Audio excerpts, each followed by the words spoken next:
Hello friends, அஸ்ஸலாமு அலைக்கும். Welcome back my channel. இன்றைக்கி வீடியோவில் ஒரு சூப்பரான மார்பிள் டீ கேக் ரெசிபி எப்படி செய்யலாம் அப்படிங்கிறத பார்க்க போகிறோம். கண்டிப்பாக இந்த வீடியோ உங்களுக்கு யூஸ்ஃபுல்லாக இருக்கும். நீங்கள் ஒரு ஹோம் பேக்கிங் ஸ்டார்ட் பண்ணணும், கேக் செய்ய கற்றுக்கணும் அப்படின்னா ஆர்வமாக இருக்கீங்க அப்படின்னா கண்டிப்பாக இந்த வீடியோ யூஸ்ஃபுல்லாக இருக்கும். வீடியோவை ஸ்கிப் பண்ணாமல் முழுசாக பாருங்கள். நம்ம சேனலை இப்போ தான் ஃபஸ்ட் டைமாக நீங்கள் பார்க்குறீங்கன்னா சேனலை சப்ஸ்கிரைப் பண்ணிட்டு பக்கத்தில் உள்ள பெல் ஐக்கானையும் கிளிக் பண்ணிக்கோங்க. நான் தொடர்ந்து நிறைய கேக் வீடியோஸ் போடுவேன். கண்டிப்பாக உங்களுக்கு யூஸ்ஃபுல்லாக இருக்கும். சேனலை சப்ஸ்கிரைப் பண்ணி சப்போர்ட் பண்ணுங்கள். ஃபஸ்ட்டு ஒரு ஈரம் இல்லாத பவுல் எடுத்துக்கலாம். அதில் 2 முட்டை நான் ஆட் பண்ணிக்க போகிறேன். ஸோ இதுக்கு முன்னாடி ஒரு சின்ன டிப்ஸ் சொல்லிக்கிறேன். நம்ம கேக் செய்கிறோம் அப்படின்னா நம்ம எடுக்கக்கூடிய முட்டை ரூம் டெம்பரேச்சரில் இருக்கணும். நம்ம எடுக்கக்கூடிய எல்லா திங்ஸுமே ஈரம் இல்லாமல் நல்லா ட்ரையாக இருக்கணும். ஸோ அதையுமே பார்த்துக்கோங்க. இப்போ இந்த 2 முட்டையிலையும் வெள்ளைக்கருவையும் மஞ்சக்கருவையும் தனியாக பிரித்து எடுக்க போகிறோம். ஸோ தனித்தனியாக எடுத்து பீட் பண்ணி எடுத்துக்கணும். அப்போ தான் கேக் நமக்கு பார்த்திங்கன்னா நல்லா சாஃப்டாக கிடைக்கும். ஸோ இப்போ இந்த வெள்ளைக்கருவில் பார்த்திங்கன்னா ஒரு வெள்ளையாக ஒரு கெட்டியாக ஒரு பகுதி இருக்கும். ஸோ அது முட்டையில் நீங்கள் பார்த்தீங்களாலே உங்களுக்கு தெரியும். சரி, நீங்கள் அது எந்த கேக் செஞ்சாலுமே சரி அந்த ஒரு பாட்டை மட்டும் நீங்கள் தனியாக கையில் எடுத்துருங்க. ஸோ ஏன்னா அதில் தான் அந்த முட்டையோட கவுச்ச ஸ்மெல் அதிகமாக இருக்கும். அதை எடுத்துட்டிங்க அப்படின்னா உங்களுக்கு அந்த முட்டையோட ஸ்மெல் இல்லாமல் இருக்கும். ஸோ அதை நீங்கள் கையிலே மெதுவாக எடுத்தீங்க அப்படின்னா ஈஸியாக எடுத்துடலாம். இப்போ அந்த 2 வெள்ளைக்கருவை நல்லா பீட் பண்ணி எடுத்துக்கலாம். சர்க்கரை இதோட கொஞ்சம் கொஞ்சமாக சேர்த்து நான் பீட் பண்ணி எடுத்துக்க போகிறேன். சர்க்கரை 150 கிராம் அளவுக்கு எடுத்திருக்கேன். இதோட அளவுகள் எல்லாமே நான் கீழே உங்களுக்கு டிஸ்கிரிப்ஷனில் கொடுக்குறேன். நீங்கள் செக் பண்ணி பார்த்துக்கோங்க. ஸோ இப்போ பாருங்கள், முட்டை நம்ம பீட் பண்ணி எடுத்துருக்கோம். வெறும் அந்த வெள்ளைக்கருவு. ஸோ அது நல்லா பீட் ஆகி வரணும். லாஸ்ட்டாக எடுத்து வச்சுருக்க அந்த மஞ்சக்கருவோட ஒரு 1/2 டீஸ்பூன் அளவுக்கு வெனிலா எசன்ஸும் ஒரு பிஞ்ச் அளவுக்கு சால்ட்டு மட்டும் சேர்த்துட்டு நீங்கள் அதையும் சேர்த்துட்டு லைட்டாக ஒரு மிக்ஸ் மட்டும் பண்ணி எடுத்துக்கோங்க. ஓவராக திரும்ப பீட் பண்ணி எடுக்கக்கூடாது. இந்த முட்டையில் அந்த மேலே நல்லா ஃப்ளஃபியாக ஃபோமிங்காக இருக்குது பார்த்திங்கன்னா, அந்த ஃபோமிங் போயிடுச்சு அப்படின்னா நமக்கு கேக் சாஃப்டாக வராது, ஹார்ட் ஆகிடும். இப்போ மைதா, அது கூட ஒரு டீஸ்பூன் அளவுக்கு பேக்கிங் பவுடர், 1/2 டீஸ்பூன் அளவுக்கு பேக்கிங் சோடா, எல்லாமே சேர்த்து வச்சுருக்கேன். கூடவே ஒரு இன்க்ரீடியண்ட் ஆட் பண்ணியிருக்கேன். அந்த இன்க்ரீடியண்ட் பார்த்திங்கன்னா இந்த கேக்கு ரொம்பவே டேஸ்ட்டு சூப்பராக கொடுத்துச்சு. நான் ஏற்கனவே நம்ம சேனலில் டீ கேக் ரெசிபி போட்டிருக்கேன். ஸோ அதுலேயுமே அந்த ஒரு பொருள் ஆட் பண்ணியிருக்கேன். இதுலேயும் தான் சேர்த்துருக்கேன். ஸோ அது என்னென்னு பார்த்திங்கன்னா மில்க் பவுடர் தான். அந்த மில்க் பவுடர் சேர்த்து செய்யும்போது அதோட டேஸ்ட் பார்த்திங்கன்னா உண்மையில் ரொம்ப அல்டிமேட்டாக இருந்துச்சு. சாப்பிட்றதுக்கு ரொம்பவே டேஸ்ட் நல்லாயிருக்கு. ஸோ மில்க் பவுடர் ஒரு டேபிள் ஸ்பூன்லேருந்து ஒரு 1.5 டேபிள் ஸ்பூன் வரைக்கும் நீங்கள் சேர்த்துக்கோங்க. இப்போ எடுத்து வச்சுருக்க அந்த மைதா எல்லாம் ஒரு 2 முறை நல்லா சீவ் பண்ணிவிட்டு அதுக்கப்புறம் கொஞ்சம் கொஞ்சமாக நம்ம அந்த முட்டைக்கலையோடு சேர்த்து நம்ம மிக்ஸ் பண்ணி எடுத்துக்கலாம். ஓவராக போட்டு கரண்டியை விட்டு மிக்ஸ் பண்ணக்கூடாது. லைட்டாக ஸ்பேச்சுலா வச்சு இந்த மாதிரி கட் அண்ட் ஃபோல்ட் மெத்தடில் நீங்கள் மெதுவாக மிக்ஸ் பண்ணி எடுங்க. ஸோ அது மிக்ஸ் பண்ணிகிட்டே இருக்கும்போது ஒரு 1/4 கப் அளவுக்கு வாசம் இல்லாத ஆயில், 1/2 கப் அளவுக்கு காய்ச்சி ஆற வச்ச பால், இது ரெண்டுமே நடுவில் கொஞ்சம் கொஞ்சமாக மிக்ஸ் பண்ணி சேர்த்துக்கலாம். ஸோ 1/2 கப் பால், 1/4 கப் வாசம் இல்லாத எண்ணெய் ஸோ யூஸ் பண்ணிக்கோங்க. கொஞ்சம் கொஞ்சமாக சேர்த்து இந்த மாதிரி மாவு மிக்ஸ் பண்ணி எடுத்துக்கலாம். கேக் நம்ம செய்கிறோம், மேலே ஹார்டாக இருக்குது, ட்ரையாக இருக்குது அப்படின்னா இதுதான் காரணம். கேக் என்ன இதனால் அப்படி வருதுன்னா நம்ம ரொம்ப ஓவராக போட்டு ஒரு சில ஆரம்பத்தில் யாருக்குமே தெரியாது. ஸோ எனக்குமே அப்படி தான் தெரியாமல் கரண்டி விட்டு நம்ம வேகமாக கிண்டிட்டோம் அப்படின்னா அது பார்த்திங்கன்னா ரொம்ப ஒரு மாதிரி தண்ணி மாதிரி ஆகிடும். ஸோ அப்போ நம்ம பேக் பண்ணி எடுக்கும்போது நமக்கு கேக் சாஃப்டாகவே இருக்காது, ரொம்ப ஹார்ட் ஆகிடும். அது மட்டும் இல்லாமல் எண்ணெயுமே நீங்கள் அதிகமாக சேர்த்துட்டீங்க அப்படின்னாலும் கேக் பிசு பிசுப்பாக ஆகிடும். அதனால் எல்லா இன்க்ரீடியண்ட்டுமே மெஷர்மெண்ட் கரெக்டாக சேர்க்கணும். அப்போ தான் கரெக்டாக வரும். நீங்கள் அதிகமாக சேர்த்திங்கனாலும் குறைவாக சேர்த்திங்கனாலும் கேக் சரியாக வராது. ஸோ அதையும் பார்த்துக்கோங்க.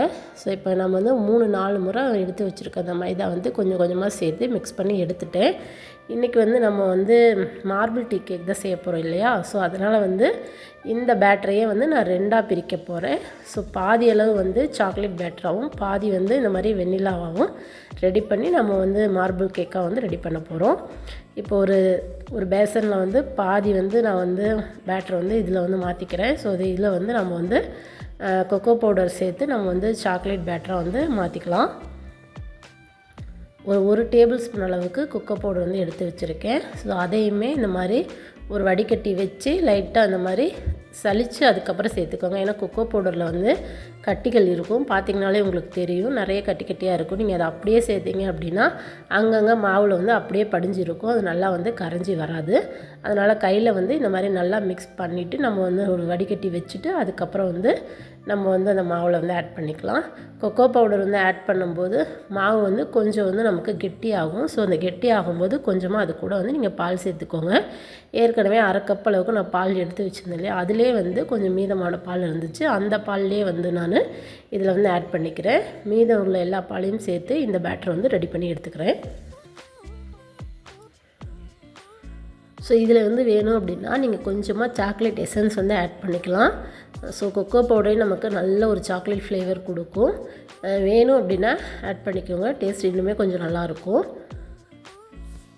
பாருங்கள், இந்த மாதிரி கன்சிஸ்டன்சியில் இருக்கணும், அப்போ தான் வந்து நல்லாயிருக்கும். ரொம்ப கெட்டியாக இருந்தாலும் கேக் வந்து நமக்கு அந்த வெண்ணிலா ஸ்பாஞ்ச் ஒரு மாதிரி, இது வந்து ஒரு மாதிரி ட்ரையாக இருக்கிற மாதிரி இருக்கும். அதனால் ரெண்டுமே கரெக்டான பதத்துக்கு ரெடியாக இருக்கணும். இப்போ வந்து ஒரு பேன் எடுத்திருக்கேன், பேக்கிங் ட்ரே. அதில் வந்து நல்லா பட்டர் பேப்பர் அப்ளை பண்ணிவிட்டு நான் வச்சுருக்கேன். ஆயில் அப்ளை பண்ணி பட்டர் பேப்பர் போட்டு ஃபஸ்ட்டு வந்து அந்த மைதா, அந்த வெண்ணிலா ஃப்ளேவர் வந்து நான் வந்து பேட்டர் வந்து போட்டுக்கிறேன். ஸோ அதுக்கு மேலே வந்து கொஞ்சமாக நம்மளோட சாக்லேட் பேட்டர். ஸோ இது மாதிரியே நீங்கள் கொஞ்சம் கொஞ்சமாக லேயராக நீங்கள் வந்து ஃபஸ்ட்டில் வெண்ணிலா, அதுக்கப்புறம் சாக்லேட், அதுக்கப்புறம் வெண்ணிலா, அதுக்கப்புறம் சாக்லேட் இப்படின்னு கொஞ்சம் கொஞ்சமாக ஆட் பண்ணிகிட்டே வந்தீங்க அப்படின்னா ஃபுல்லாக அந்த டின்னில் வந்து உங்களுக்கு கரெக்டாக இருக்கும்.